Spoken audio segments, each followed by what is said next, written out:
Surya adalah pria yang ambisius.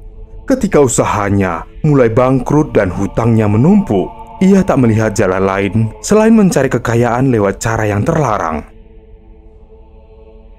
Pesugihan ini bukan sembarangan, Surya. Kau akan mengumbarkan nyawa yang suci seorang janin tak berdosa. Sekali kau mulai, tidak ada jalan kembali. Arwahnya akan selalu menghantuimu, ujar dukun itu dengan suara berat. Tetapi dia sudah terlanjur jauh untuk kata mundur.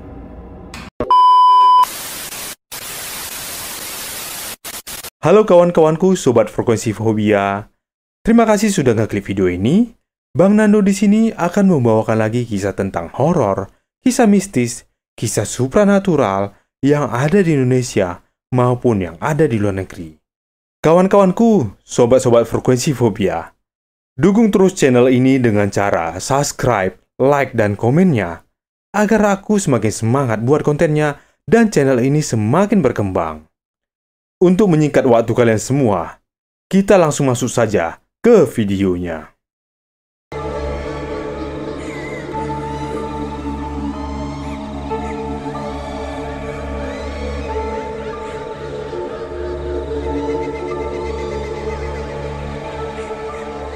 Malam itu begitu mencekam.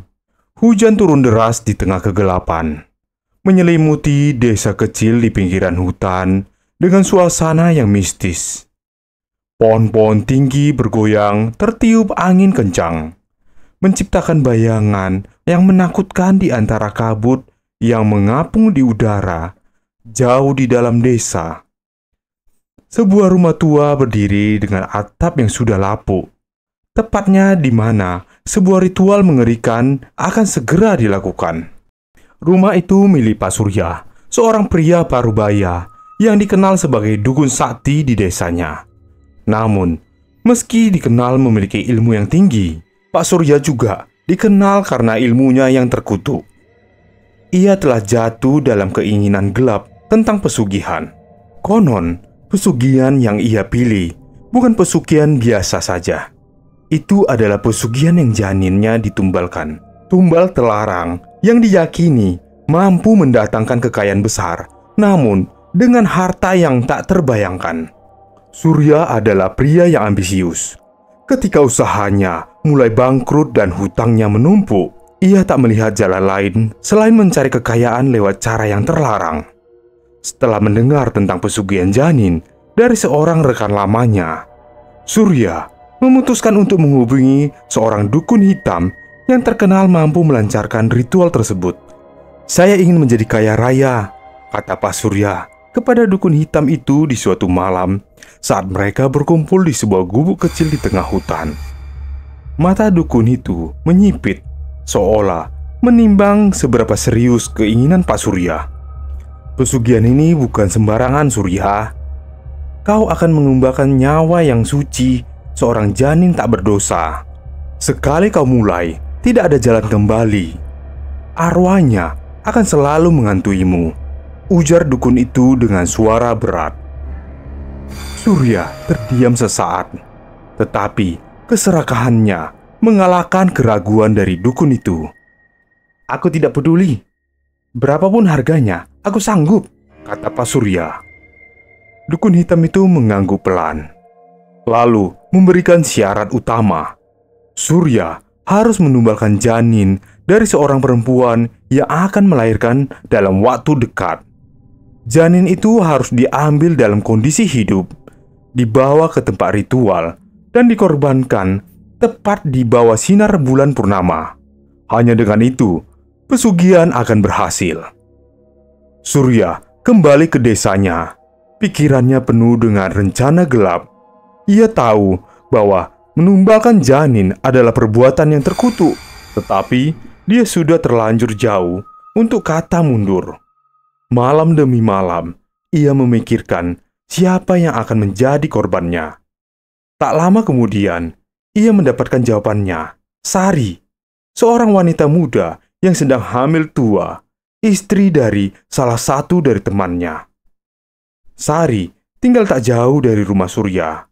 Dikenal sebagai perempuan yang ramah dan lembut dan tak ada seorang pun yang akan menyangka bahwa nasib buruk segera menantinya.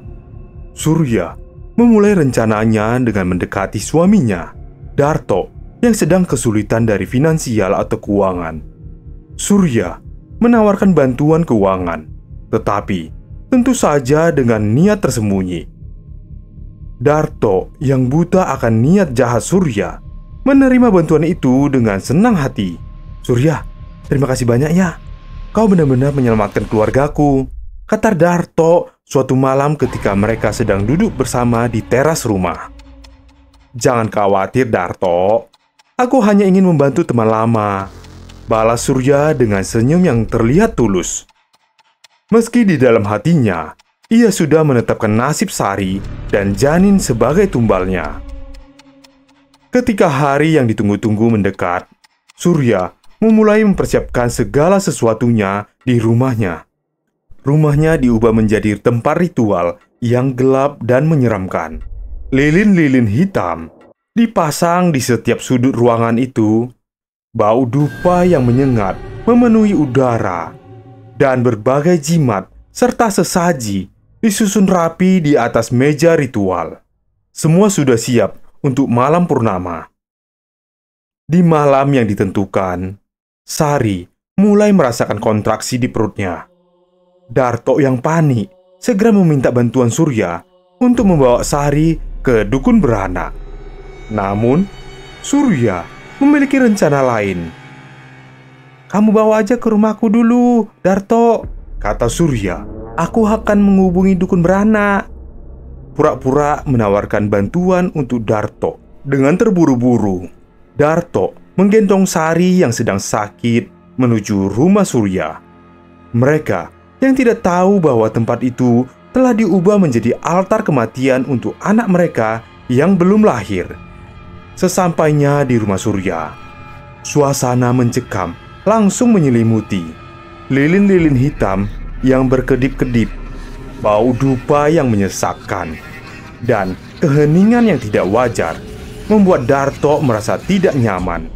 Namun, sebelum ia sempat bertanya, Surya muncul dengan pakaian hitam dan senyumnya yang dingin di wajahnya.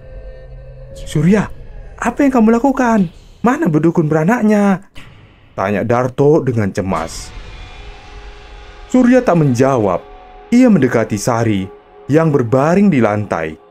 Tubuhnya menggigil kesakitan. Dengan gerak cepat, Surya menodongkan pisau kecil yang ia sembunyikan. Lalu, dengan suara berbisik dengan penuh dendam, ia berkata, "Maaf Sari, tapi ini adalah harga yang harus kamu bayar." Darto terkejut, tapi sebelum ia bisa bereaksi, dua orang suruhan Surya muncul dari balik tirai dan menangkapnya. Darto berteriak-teriak dan berusaha melawannya, namun sia-sia. Sari yang setengah sadar tak mampu bergerak lagi, tubuhnya yang melemah karena rasa sakit yang semakin intens. Surya mulai melakukan ritualnya. Dengan tangan gemetar, ia menghunuskan pisau ke arah perut Sari yang sedang hamil. Suara-suara mantra kuno mulai bergema di mulutnya, bercampur dengan suara hujan deras yang semakin mencekam. Sari menjerit keras, namun suaranya segera tertelan oleh bunyi guntur yang menggelegar saat pisau itu perlahan menusuk kulit Sari. Tiba-tiba, suara nangisan bayi terdengar di udara. Surya terkejut.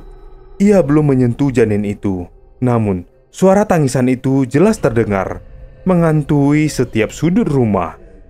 Tiba-tiba, lampu padam, dan rumah itu terendam dalam kegelapan total. Surya berhenti sejenak, namun segera melanjutkan. Ia tidak peduli. Ritual ini harus diselesaikan. Namun, saat ia hendak menyelesaikan pengorbanan ini, suara tangisan bayi semakin keras, diiringi suara langkah kaki di sekitar ruangan.